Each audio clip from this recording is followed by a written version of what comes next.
سلطان ایوبی کے جاسوسوں نے یہ ذخیرہ دیکھ لیا تھا۔ انہوں نے کہا تھا کہ جب دشمن حملہ کرے تو یہ ذخیرہ تباہ کر دیا جائے۔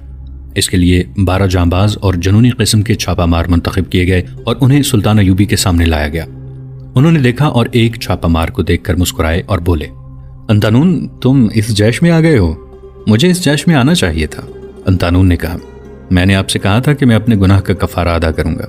میرے عزیز دوستو، سلطان ایوبی نے چھاپہ ماروں سے کہا، تم نے کہاں کہاں قربانیاں نہیں دیں، لیکن اب مذہب اور ملت کی آبرو تم سے بہت بڑی قربانی مانگ رہی ہے۔ تم جنگ کا پانسا پلٹ سکتے ہو، تمہیں ہدف بتا دیا گیا ہے۔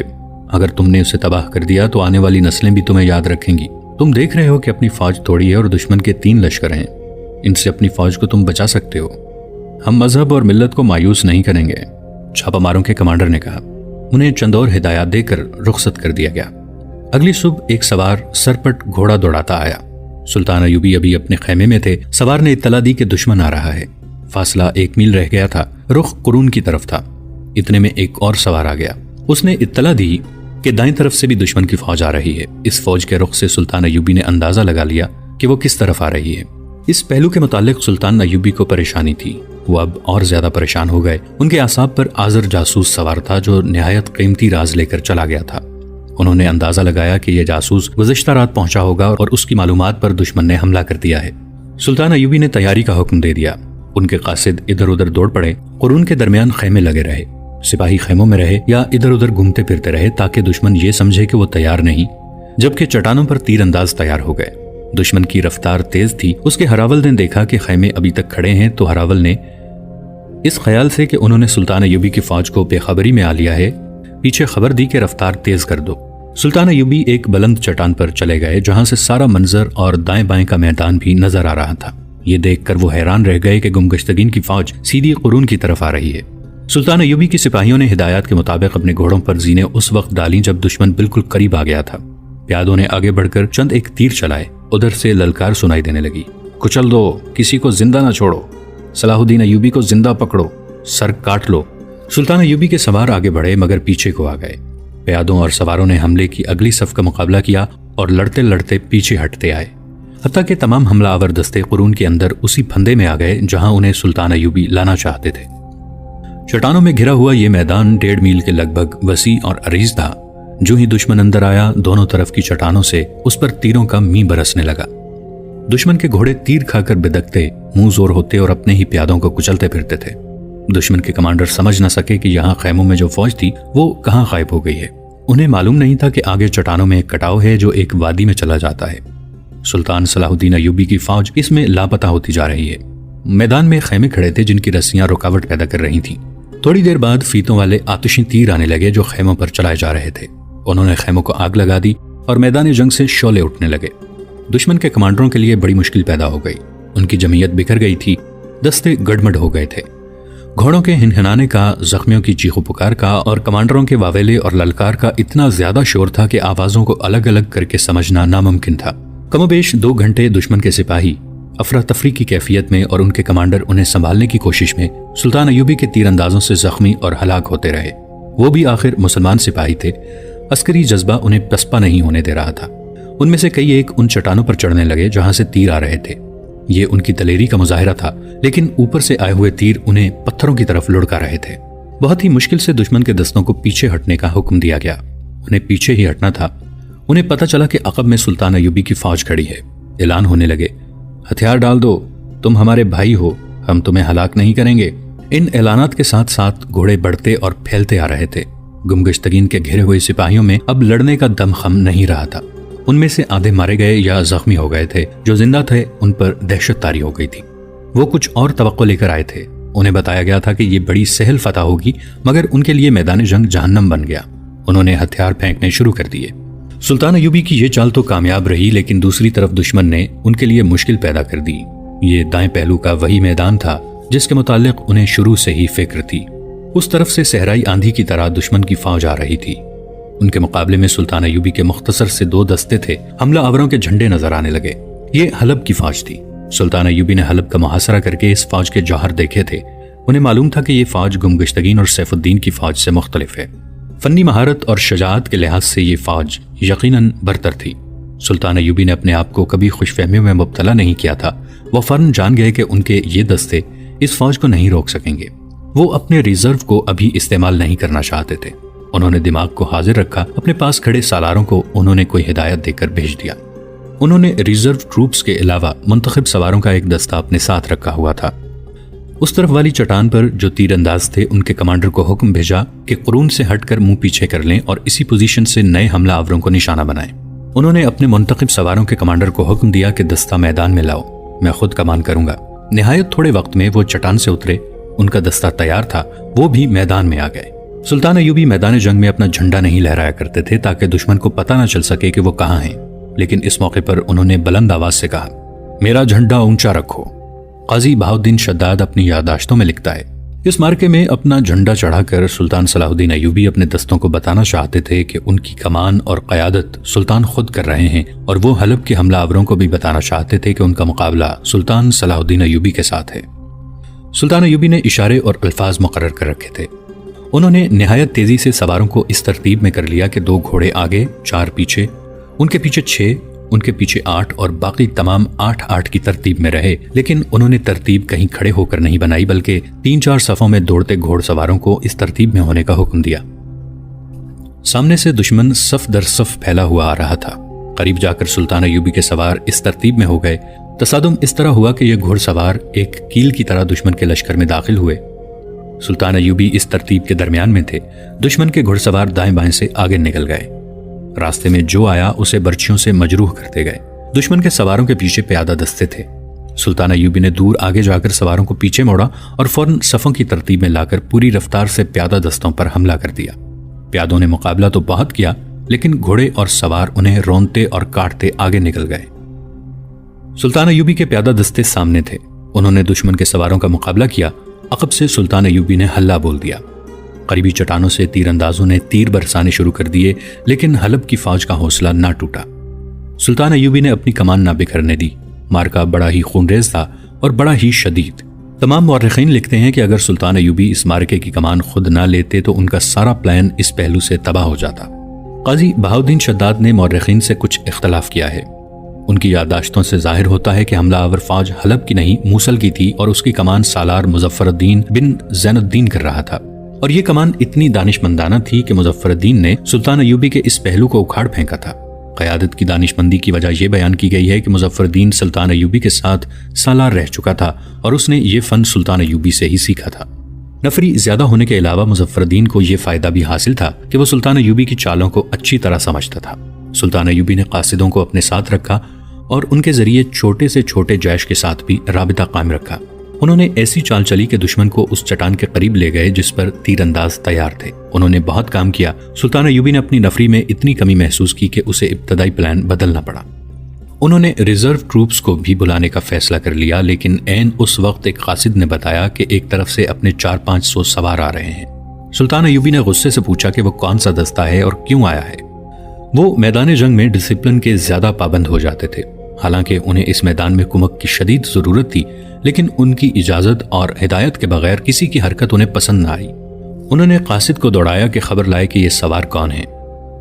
قاصد جو خبر لایا اس نے سلطان ایوبی کو سن کر دیا۔ خبر یہ تھی کہ یہ 400 لڑکیاں اور 100 رضاکار ہیں۔ ان کی قیادت حجاج بن ابو وقاص کر رہا ہے اور وہ سالار شمس الدین کی اجازت سے آئے ہیں۔ سلطان ایوبی انہیں روک سکتے تھے، لیکن جس انداز سے یہ 500 گھڑ سوار آئے اس سے سلطان ایوبی سمجھ گئے کہ کمان واقعی شمس الدین کر رہا ہے۔ یہ سوار دشمن کو چٹان کی طرف دھکیل رہے تھے۔ اس مارکے میں پیادے گھوڑوں تلے کچلے جا رہے تھے۔ دشمن کی پیش قدمی روک لی گئی تھی۔ وہ آگے نکلنے کی کوشش کر رہا تھا مگر اسے وہیں الجھا لیا گیا۔ مسلمان کے ہاتھوں کٹ رہا تھا۔ اللہ اکبر کے نعرے اللہ اکبر کے نعروں سے ٹکرا رہے تھے۔ زمین کانپ رہی تھی، آسمان خاموش تھا۔ صلیبی تماشا دیکھ رہے تھے۔ تاریخ دم بخود تھی۔ لڑکیاں اپنے بھائیوں اور باپوں کے دوش بدوش بھائیوں اور باپوں کے خلاف لڑ رہی تھیں، لہو لہان ہو رہی تھیں۔ قوم کی عظمت گھوڑوں کے سموں تلے روندی جا رہی تھی اور خدا دیکھ رہا تھا۔ دن بھر کے معرکے کا یہ انجام ہوا کہ دشمن کا حوصلہ ختم ہو گیا۔ اس کے سپاہیوں نے ہتھیار ڈالنے شروع کر دیے۔ وہ نیم محاصرے میں آ گئے تھے۔ سالار نکل گئے۔ رات زخمیوں کے واویلے سے لرزتی رہی۔ دن بھر کی تھکی ہوئی لڑکیاں رات کو زخمیوں کو اٹھاتی رہیں۔ صبح ہی تو اس میدان کا منظر بھیانک اور ہولناک تھا۔ دور دور تک لاشیں بکھری ہوئی تھیں۔